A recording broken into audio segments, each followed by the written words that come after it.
আসসালামু আলাইকুম সবাইকে। কি অবস্থা সবার, কেমন আছেন? Welcome to my page. আজকে আরেকটা নতুন ডেইলি ব্লগ তোমাদের সাথে শেয়ার করার জন্য চলে আসছি। তো আজকে আমি আমড়ার আচার তৈরি করব, ভাবলাম সেটাই তোমাদের সাথে শেয়ার করি। আজকে আমি আমার মতন করে ইউনিক টাইপের একটা আমড়ার আচার তৈরি করব। সবাই কিন্তু আমড়ার আচার কম বেশি অনেকটা পছন্দ করে।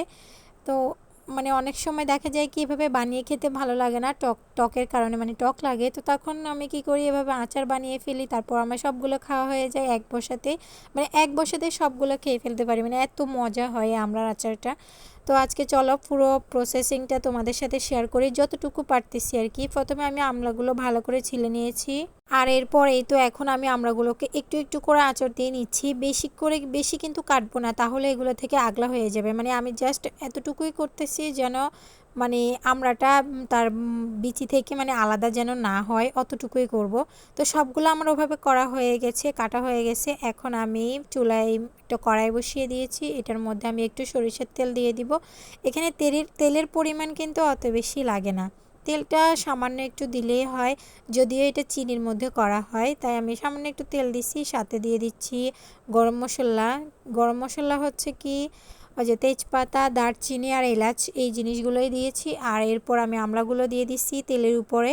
সাথে সাথে আবার লবণ, তারপর চিনি, ধনিয়ার গুঁড়া, জিরার গুঁড়া, হলুদের গুঁড়া আর একটু মরিচের গুঁড়া, সব কিছু একসাথে ভালো করে দিয়ে এখন সবগুলো একসাথে ভালো করে মিক্স করে নিব। আর সাথে কয়েকটা শুকনো মরিচও দিয়ে দিচ্ছি। গোটা রসুন দিলে আরও বেশি ভালো হতো, বাট আমার বাসায় গোটা রসুন ছিল না, যেটা ছিল ওটা হচ্ছে ছোটোগুলা। তো ছোটোগুলো দিলে ওগুলো গলে যায়, যার জন্য আমি দিই না। তো চিনির পরিমাণ একটু কম মনে হয়েছে, তাই আর একটু বেশি করে দিছি। সাথে একটু রসুন দিয়ে দিছি বাটা, যেহেতু গোটা রসুন দিই নাই, বড়গুলো থাকলে দিলে হয়তো বা বেশি ভালো লাগতো খেতে।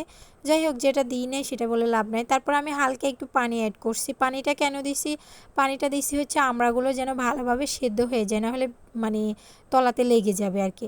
তো এরপর আমি পাঁচফোড়ন গুঁড়ো করে রাখছিলাম আগেই, তো পাঁচফোড়নগুলো আমি দিয়ে দিছি। পাঁচফোড়ন কি সেটা তো তোমরা সবাই অবশ্যই চিনো, এটা নতুন করে বলার কিছু নাই। তো এই যে দেখো হাফ সিদ্ধ কিন্তু হয়ে গেছে, আমি আরও কিছুক্ষণ এটাকে জাল করব। তারপর পুরাটা যতটুকু বাকি আছে অতটুকু সিদ্ধ হয়ে যাবে। এই তো দেখো মাশাল্লাহ অনেকটাই সিদ্ধ হয়ে গেছে, অনেকটা বলতে পুরোপুরি সিদ্ধ হয়ে গেছে। এখন জাস্ট ঝোলটা শুকানোর পালা। ঝোলটাকে আমি কি করব, একদম মাখা মাখা করে ফেলবো, একদম গায়ে গায়ে যেন লেগে যায়।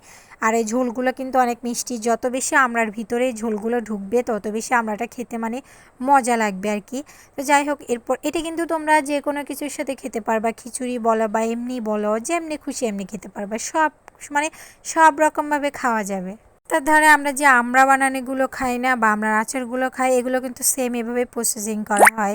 তোমরা যদি দেখো তাহলে বুঝতে পারবা। তো যাই হোক, এই তো দেখো আমার পানিটা আমড়ার পানিটা আমি পুরোপুরি শুকিয়ে ফেলেছি। শুকানোর পর কালারটা দেখছো মাশাআল্লাহ অনেক বেশি সুন্দর আসছে, এবং গ্রেভিটাও অনেক বেশি গাঢ় হয়ে গেছে। এই পর্যায়ে আমি চুলাটা অফ করে দিব। আর এখন কিছুক্ষণ এটাকে ঠান্ডা হতে দিব। ঠান্ডা হয়ে গেলে তারপর আমি এটাকে একটা বয়ামে রেখে ফ্রিজে সংরক্ষণ করে রাখবো। ফ্রিজে রাখি কারণ না হলে তো রোদে দেওয়া লাগে, আর রোদে দিলে আচারের টেস্ট কিন্তু বাড়ে। যদিও এখন আমার আলসি ধরছে, আমার ইচ্ছে করতেছে না রোদে দিতে। আমি জাস্ট এক বসাতে কিন্তু এটা খেয়ে ফেলতে পারবো। তো আমি কিছুদিন সংরক্ষণ করার জন্য এই জন্য মূলত আমি ফ্রিজে রাখবো, না হলে বাইরে রোদে দিয়ে কিন্তু আমি খেয়ে ফেলতাম। তো আমড়ার আচারটা তোমাদের থেকে কেমন লাগছে অবশ্যই কিন্তু কমেন্টে জানাবা। আর তোমরা সবাই অবশ্যই বাসায় আমি যেভাবে বানাইছি সেম প্রসেসিংয়ে তোমরা কিন্তু বানাবা, তাহলে দেখবা খেতে কিন্তু অনেক বেশি মজা হয়। আমড়ার আচারটা একদম কি বলবো, মাংস টাইপের হয়, খুবই ভালো লাগে। আর চেষ্টা করবা রসুনটা দেওয়ার জন্য, কারণ এই আমড়ার আচারের সাথে রসুন দিলে কি হয়, টেস্টটা আরও একটু বাড়ে। বাট আমি গোটা রসুন দিতে পারি না, বাটা রসুন দিছি, গোটা রসুন দিলে বেশি ভালো হতো। রসুনগুলো খেতেও কিন্তু অনেক বেশি মজা হতো। তো যাই হোক, এই তো আমার আমড়ার আচারগুলো ঠান্ডা হয়ে গেছে। এখন আমি এগুলো বয়ামে ভিতরে ভরে রাখবো। তো অবশ্যই সবাই কমেন্ট করে জানাবো আমার আমড়ার আচারগুলো আজকে কেমন হয়েছে, বা আমার ফুল রেসিপিটা তোমাদের থেকে কেমন লাগছে অবশ্যই কিন্তু জানাবা। আর কে কে রেসিপি দেখে বাসায় ট্রাই করছো, বা কার কারে আমড়ার আচার পছন্দ, সেগুলো কিন্তু কমেন্টে জানাতে ভুলবা না। সবাই অবশ্যই বেশি বেশি করে শেয়ার করে দিবা। তোমরা একা একা দেখলে হবে বলো, সবাইকে তো শিখতে হবে নাকি, তার জন্য তো শেয়ার করতে হবে। তো ভিডিওটা শেয়ার করে দিও, ভালো লাগলে অবশ্যই লাইক কমেন্ট করে পাশে থেকো। সবাই আজকের মতো সুস্থ থেকো, ভালো থেকো, আল্লাহ হাফেজ।